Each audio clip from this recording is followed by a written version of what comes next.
Welcome back to News and Views right here on Salam Media, your home of humanitarian journalism. The time is 2 minutes past 10. This is Central African time. And in a bit, we'll be shifting our focus on the unfolding negotiations for Gaza truce and a prisoner hostage exchange deal between Israel and Hamas. And this deal is mediated by Qatar, Egypt, and the United States of America.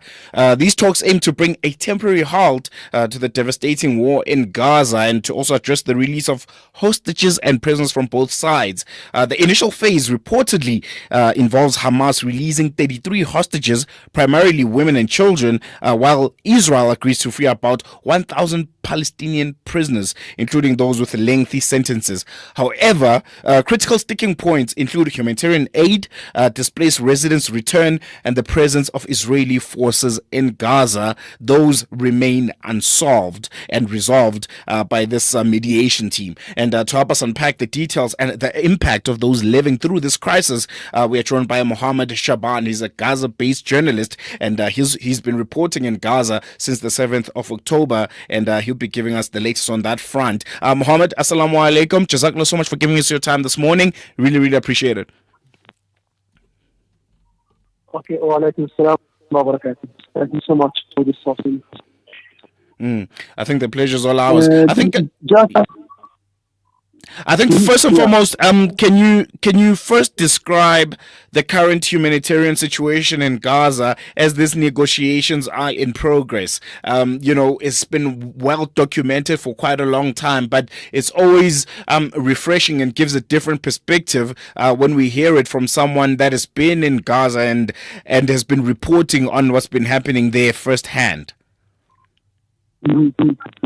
Okay, I think that there is no need to talk more about the current situation because I think that all the world knows more about the catastrophe here in Gaza, especially after 16 months of ongoing Israeli aggression, genocide, the aid restrictions, the food shortage, no clean water, no jobs, no work. The people are exhausted and tired, and they are looking for any chance in this war. So I think the situation here in Gaza is visible for all the world. Yeah, we are living in the worst stage of our life, fortunately.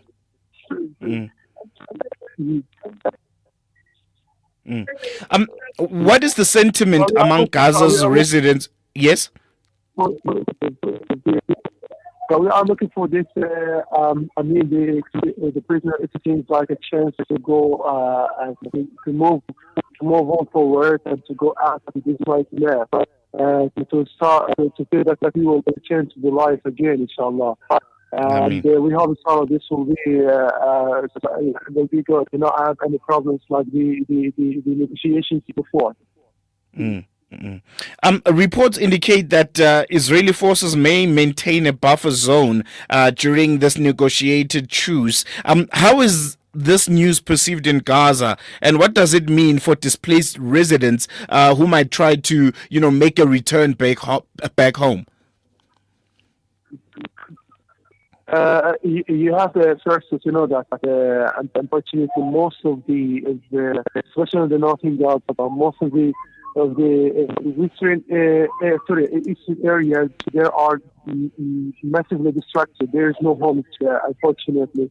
And the people, when they want to return to their homes, they will find nothing. This is the first thing. The second thing, that the Israeli army will withdraw to certain areas in the eastern areas of Gaza, which is close to the borders. This is the first stage. The next stage it will be, inshallah, completely withdraw from the Gaza Strip. So the people at all cases will not return to distracted areas without occupying their homes, and they will mostly live in some camps until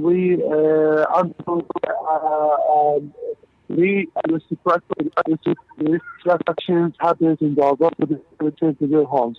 So I guess it's not a main problem at the current situation, as we need this chance to happen. I mean, this ceasefire to happen, so we can then think on the next steps and the other issues and return to our life gradually. I don't think that it will be a main obstacle in that situation. Mm, mm. I want to touch a bit on Hamas and their role. How have they been framing these negotiations to the people of Gaza?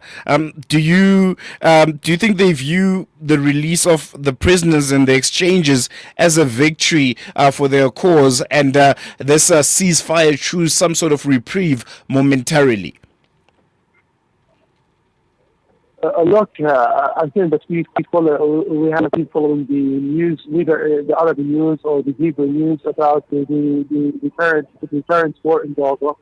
And we heard many Israeli ministers and leaders, especially the security ministers like I think here, Smotrich, Netanyahu, to say about the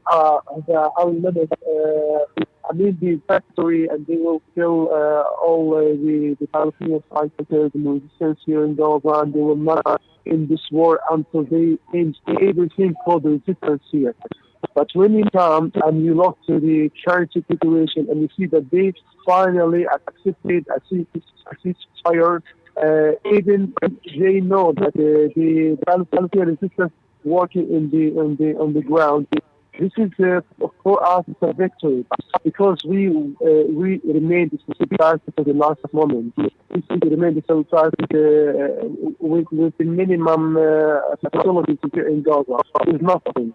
So for us, such a step or such a chance, it's a real victory. And this is also the leadership here with the Hamas or other Palestinian factions.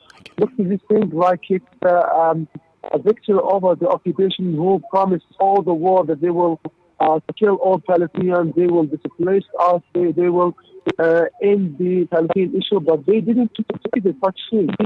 It's just a dream, and they didn't say any. They didn't say, they didn't achieve anything. It's a real victory for Palestinians, not for Israelis. Brother Mohamed, we're struggling a bit to hear you. I'm not sure if you can just move around a bit so that we can hear you crisply. We understand that network is not that good, and we also ask our listeners to just bear with us because we're just trying to get the latest out of Gaza, and we all know the situation there. I want to focus a bit now on humanitarian aid amid talks of the ceasefire. We all know that a permanent ceasefire and increased humanitarian aid are critical and crucial sticking points for the people of Gaza right now. What is the likelihood of progress on these issues, and how are they affecting the negotiations?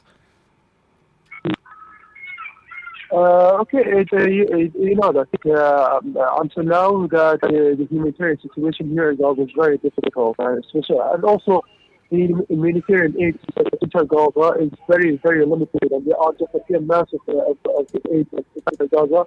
That doesn't meet the needs of people here. And now the main issue, one of the main issues, which is the focus of the negotiations, is about the Israeli withdrawal, Israeli army withdrawal, and the increasing the humanitarian aid that will probably and that it will surely affect all the aspects of life here in Gaza. Especially that until now people doesn't have anything. They don't have food. They don't have medicine. They don't have even things to live in. They don't have clean water. There is nothing. And when we talk about 600 trucks will enter Gaza daily, I guess it will be something good for people, and it will change our life for somehow. It will be good for a better life until we go to the next step, which is the second stage of the negotiations. It will be the end of this war. So for me, for us as the Palestinians, we are looking for this like something positive, because we are talking about hungry people here. Yeah, hungry people. So such news will be very, very important and very crucial for them. No, definitely. International mediators are playing a key role in these talks. How is the involvement of countries like Qatar, Egypt, and also, ironically, the United States of America being perceived in Gaza? That since the first day of this war, Qatar and Egypt, special, they played the main role of maintain the negotiations to find a solution for this war. And we saw the Qatar rule in the first ceasefire that happened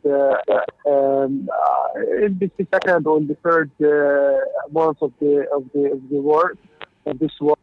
And I guess I think that recently they played a main role of this, and we see also the American role is very clear in the current things, especially with the coming of the President Trump, who made take pressure on both sides, whether the Israeli side or the Palestinian side, and also in the mediators themselves, like Qatar and Egypt. So they play the main role, and we think that the coming of Trump has also a very important role to move these negotiations forward. And we hope, inshallah, this will be a positive thing, and we can achieve they can achieve the main goal of these negotiations, inshallah. Very soon. Mm, And just lastly, before I let you go, Brother Mohammed, for families in Gaza, how does the prospect of this truce affect daily life? Are people optimistic about a broader resolution, to the siege that was inflicted upon them by the Israeli occupying forces? As I told you from the first answer, that the situation, the situation in Gaza is very difficult, and especially that we are now face food shortage, and at the same time, a very high prices. And when when we hear about ceasefire is coming, and inshallah will be so soon, I saw that there is some improvement in the situation in the daily life of Palestinians. Some prices get lower than before, and some people started to establish for the next step. Some shops started to open to prepare for the next step. The people are trying now to prepare for the next step and to return to their normal life. And this would be a good thing, so we can feel life again. And something else we are talking about, as I told you, that beside the high prices we face the food shortage because unfortunately some of the traders and hide many foods to sell them in high prices. Now these foods are in the market available in good amounts and in low prices. So this is something good. This helps people to feel that everything is getting better. And every minute passed, we feel like something. We feel better. We feel better. We feel like I can't describe this feeling for you, but it's something good, something positive for us. And it's not my feeling only; it's the feeling of every Palestinian here in Gaza, especially in the north in Gaza, that we face a lot of things and we suffered a lot during this war. So absolutely, this news about coming ceasefire will be something will have positive effects in our lives. And inshallah, this happens soon, and we return to our normal life.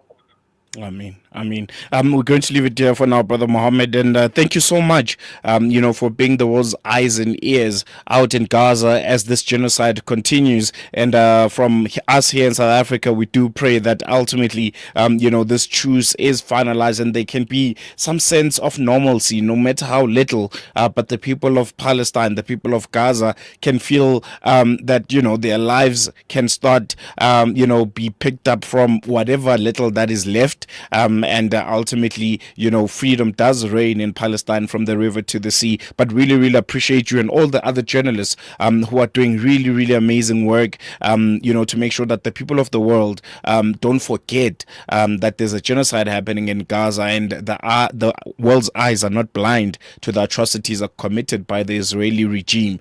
So yeah, really, really appreciate your efforts, and jazakallah so much. This is what I want to shed light on, yeah. But I want to say that the current Israeli war or the Israeli genocide in Gaza, it's not the main issue of the Palestinian cause. It's just a temporary issue that the world they started to look on Gaza recently. But the main issue is about the Palestinian cause that we are under Israeli blockade for over 16 or 17 years. Of suffering, attacks, many repeated aggressions, many violations, and we cannot move out of Gaza or enter Gaza. We are restricted. We are living in a big prison. It's not only this war, it's before the war, and it will be after the war.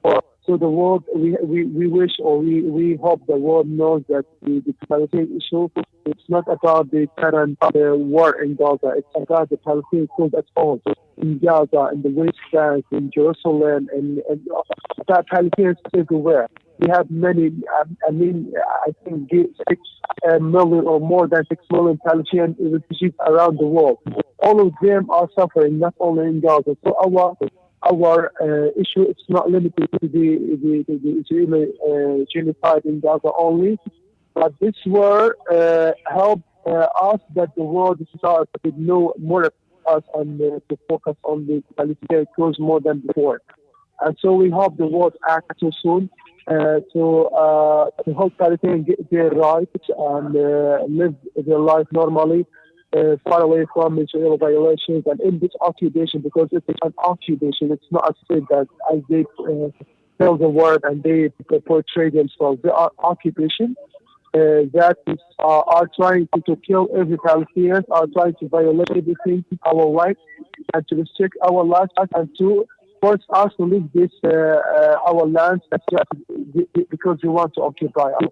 So we help the world act and help Palestinians live a normal life and this occupation. It's our message as well.